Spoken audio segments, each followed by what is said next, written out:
Today in class, we discussed hooks, ways to grab your audience's attention and hook them so that they will keep reading.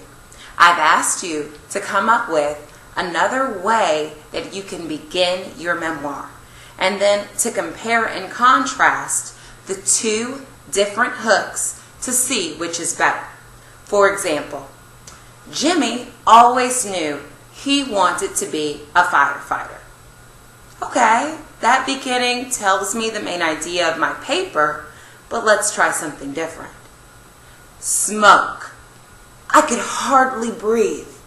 Ashes cascading from the sky. Orange, bright flames bursting through the windows. These were the things that made Jimmy want to become a firefighter.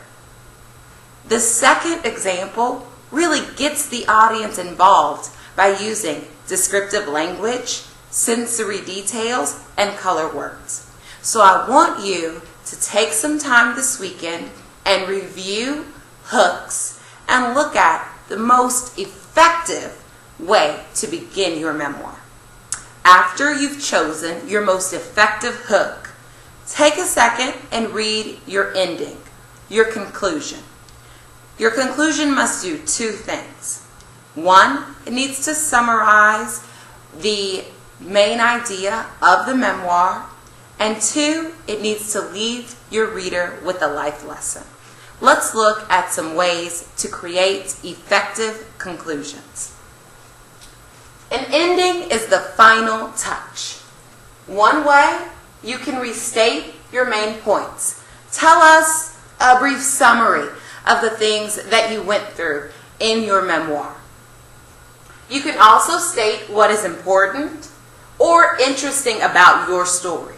What makes your specific memory, this experience that you have just shared with your audience, significant? What makes it important? You can also give the reader some advice that they can take with them and apply to their own lives. A theme, a universal lesson. So remember the story we read about martial arts.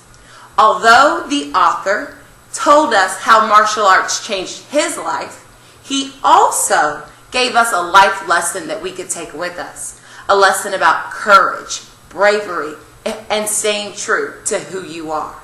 So what is the universal lesson that you can leave your reader with? If there was a problem, you can provide a possible solution, although we probably won't use those for memoirs. Or you can make sure that your conclusion is passionate, engaging, and you show that you're knowledgeable about this subject. A few things I want you to remember.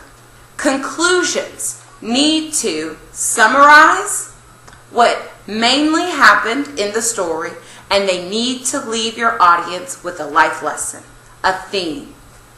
What is theme? Theme is the lesson learned through the conflict. What was the main conflict that you faced? And what is the lesson you want others to take with them? What is the lesson you want other people to have because of your story and your situation? What did you learn? Thank you so much for all of the hard work that you've put in on these memoirs. I'm so excited to read them. Have a great weekend and happy writing.